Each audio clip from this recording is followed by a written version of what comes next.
Kylie, and you're watching Channel V right across Australia.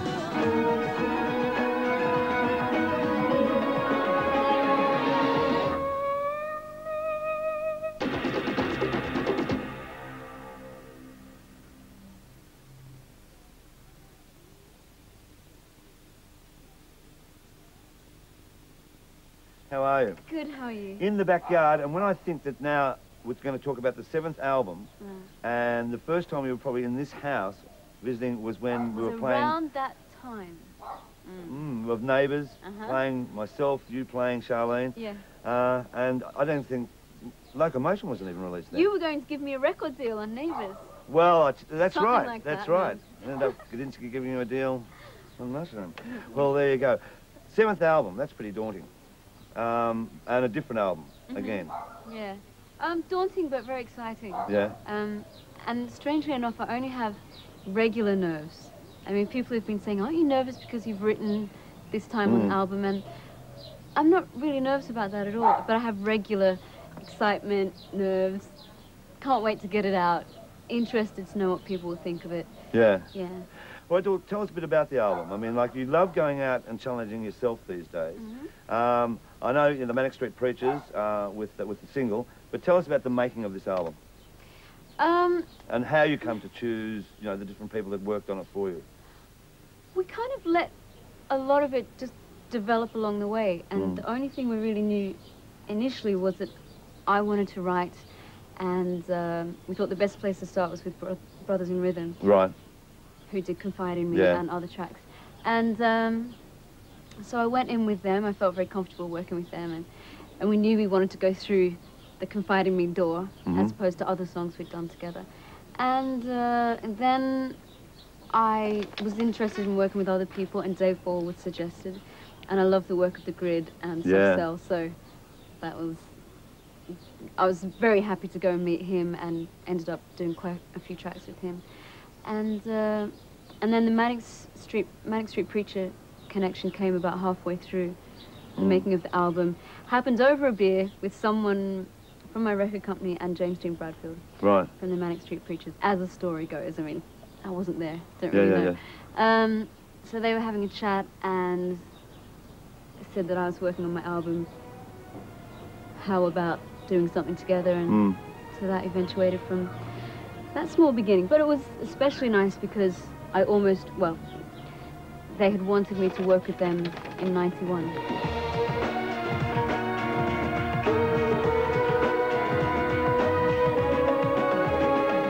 Going back, your collaboration with Nick Cave became a major hit, award-winning. Your decision to do that, I mean, at the time, what were you thinking, you know? Because, I mean, when people said, Kylie and Nick working together, you know? Well, I have to admit, I was a bit naive. I didn't know about the legend of Nick, the icon of Nick Cave. Right. And now I'm madly in love with him, just cannot believe my luck that I worked with him. So it kind of helped me that I wasn't so aware, so therefore I wasn't intimidated or nervous or anything. You could have been very safe playing Kylie Minogue. The formula was like an amazing success formula. And not many tend to sort of go away from that. They think, oh no, that's too scary. You don't seem to ever be scared like that, you know?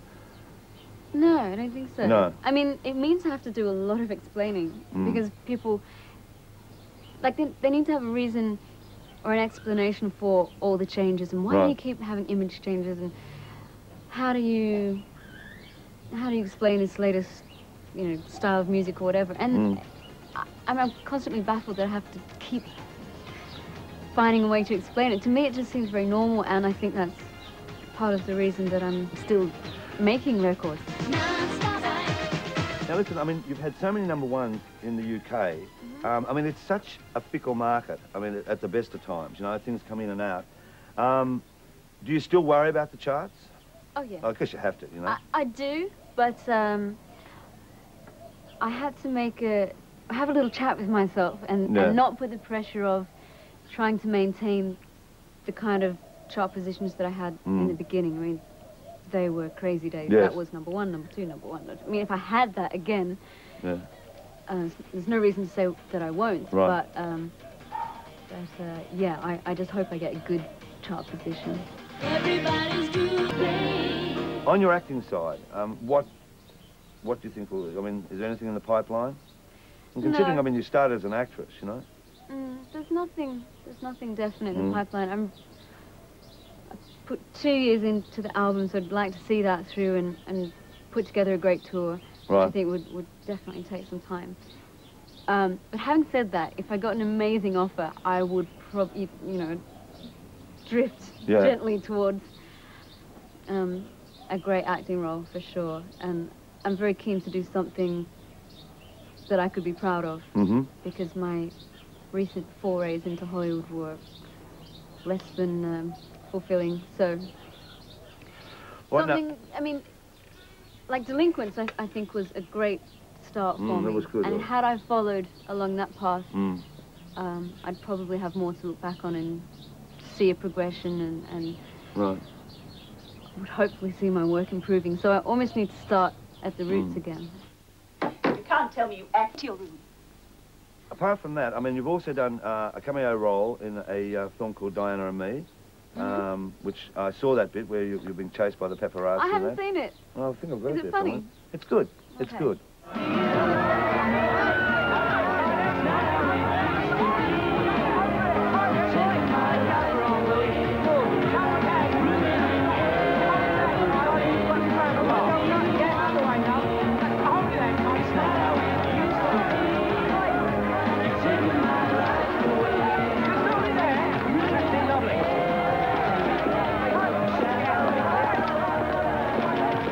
To become literally an icon, as you know, here in this country, with different, you know, I mean, different groups that just absolutely idolise Kylie Minogue. The same in England.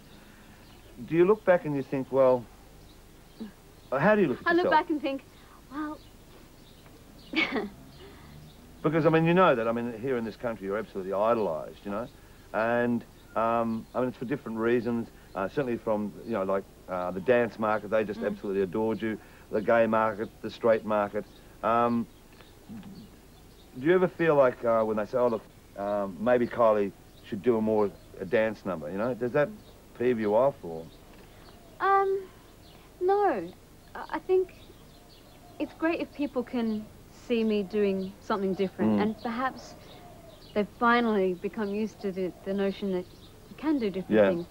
And I realised that you can't take away the pigeonhole thing that people have to label you as something. Sure.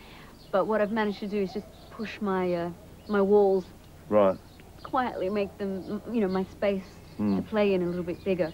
Or when they weren't looking, kind of up. And in the case of with Nick Cave, it's almost breaking all the pre-written rules. Absolutely, the ground rules, totally. Not go there, but once two things that you've never imagined together meet, then I think it makes a nice harmony.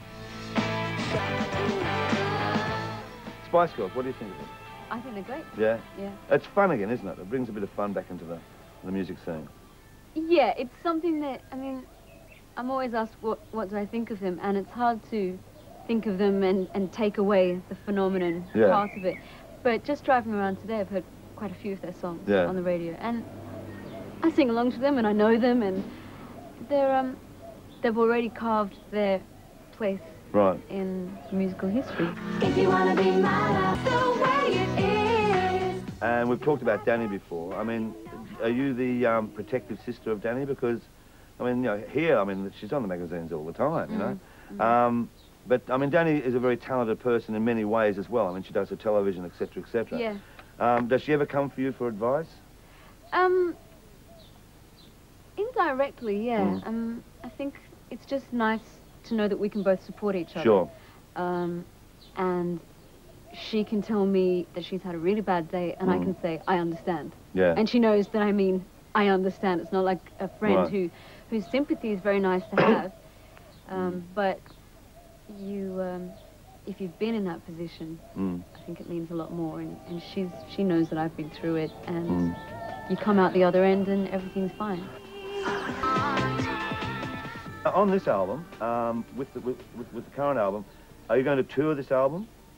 I would like to. Yeah? I mean, a tour incorporating the new material, and the old. Providing Me, Better the Devil You Know, back to I Should Be So Lucky. Yeah. Because I think that I've got such a nice dose of irony to be able to use with the songs from the beginning that they could be really good on stage.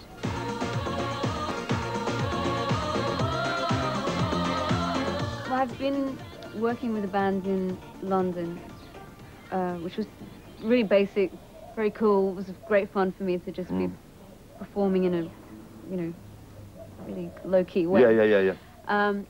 But if I was going to do the big shebang show, I'd need a bit of glitter somewhere. I'd need a bit of show. So I'd have to find a way to incorporate everything.